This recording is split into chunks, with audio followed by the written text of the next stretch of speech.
IDW Publishing isn't doing well, even with the recent TMNT, Teenage Mutant Ninja Turtles, relaunch and holding the Star Trek comic license. Is Christian fiction the way forward? And in my opinion, the short answer is no. But they're holding the license to do comics on the Teenage Mutant Ninja Turtles and Star Trek. Now, Star Trek's a big one. The Teenage Mutant Ninja Turtles is a big one as well. Of course, their largest popularities in the past. But I would say Star Trek still has a big following, big fan base. But here they are failing with these licenses at their hands. I mean, in their hands. Why? Mismanagement, apparently. They had their quarterly shareholder call, and they found that they're losing, they're failing, right? They Well, don't. It says the company doesn't have that many profitable books outside of Teenage Mutant Ninja Turtles. Now, how can you have the license to Star Trek comics and fail at it? that's what I'm wondering. How in the world could they fail with those two things? I mean, those two comics are Oh, and very that's not the popular. only ones they have. That's just their two biggest. Now, I believe this article sheds some light on to how they fail so badly with such IPs in their hands. According to the recent report, the comic book company lost another $900 million. That's near a billion, Oh God. piling on top of losses going back to 2022. How do you mismanage money that badly? I don't know, but I wish I could get a hold of some of that money they lost. They wiping their butt with it? They must be doing something. And here's your answer. Heather Antos. I take it that's how you pronounce that. She's made terrible decisions that led to properties like My Little Pony abandoning IDW and nearly losing the Star Trek license, which was only saved because there was no other buyers. Now, let's take a moment to soak in that sentence. My Little Pony was like nope, you're fired. My Little Pony was like, we're not gonna work with you It's anymore. like nope. And It's not. Star Trek, the people, I take it Paramount, they own Star Trek, and they're like, well, we're not going to work with you anymore. You cannot use our product, our license, our IP anymore. And then they take their candy and go home or whatever, right? But then they go around and it's like, well, hell, no one else wants it either. Oh Yeah, and so they come back to them. well, So that I don't know what to make of this. Such a product as My Little Pony, flips them off and walks away. And so does Star Trek. I really, what do you make of this? I think they need some serious um management So I guess overhaul and Star Trek, the people, that own it, went to DC and Marvel, and they're like, no, no, get away from me with that. Just turn back around and go right back out that door. but okay, I don't understand because Why Star is Trek is why is popular. Star Trek such poison? That's a good question. Yeah, Now, maybe IDW has tainted their image. Maybe all this wokeness has tainted their image. But something happened.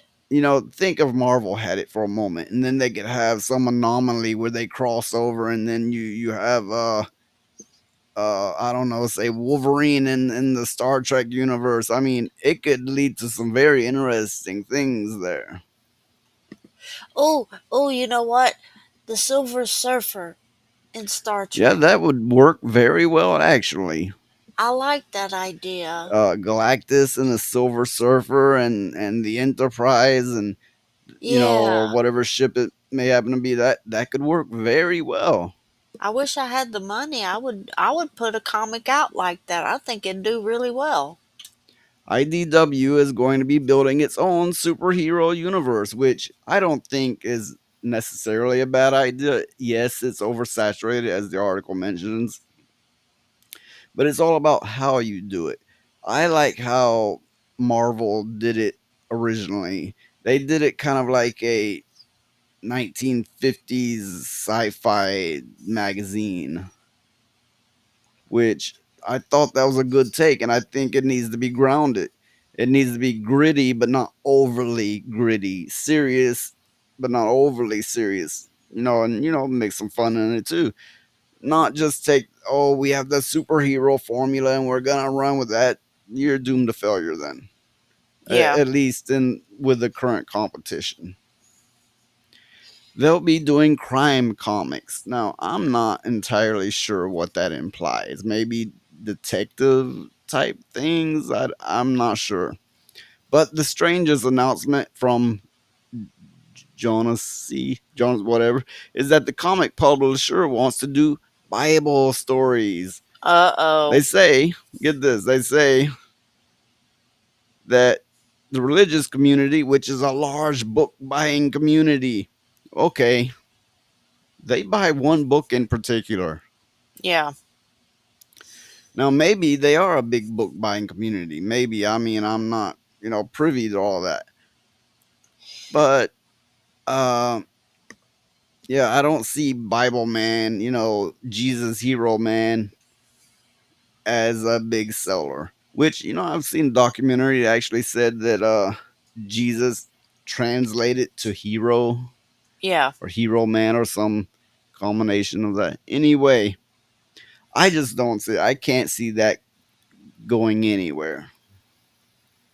IDW currently has an image problem caused by Heather Antos, who's turned the company into a lot of LGBTQ plus activism through her Star Trek line. Used the tagline in recent marketing to indicate the mark of the beast, mocked Christ on her social media, and recently was spotted at a convention wearing a Hail Satan t shirt. Now, I do Oh. commend the company for doing Christian stuff now, because being a Christian in this day and age is like being a leper. Uh-huh. Well, with that being said, I think it's a gimmick, because her with Hail Satan, Oh. Y- it's most definitely a gimmick and championing the cause of LGBTQ plus. Okay. I'm Christian, and I would not buy one comic that these people put out. I would not. Simply because of this. It's all a joke. It's not Well, taken seriously, you know? it's capitalism. I mean, they don't have anybody in there that actually believes in what they're pushing. Therefore, their product is going to be weak and badly done. Now, do I think a Christian comic could be done and done very well? Yes, I do. Well, one big question is, will it be a rehash and a reimagining of the Bible? And if so, would that draw controversy, or would it be, I don't know, like imagining the next chapter of the new Bible? That could actually be quite interesting. But then they would probably offend a lot of Christians if they attempted something like that. Well, there are so many fantastic stories in the Bible just as it is. They have a plethora of things to draw from, you know?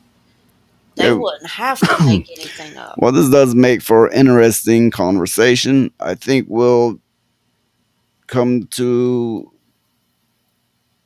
an end here. We'll wrap this up.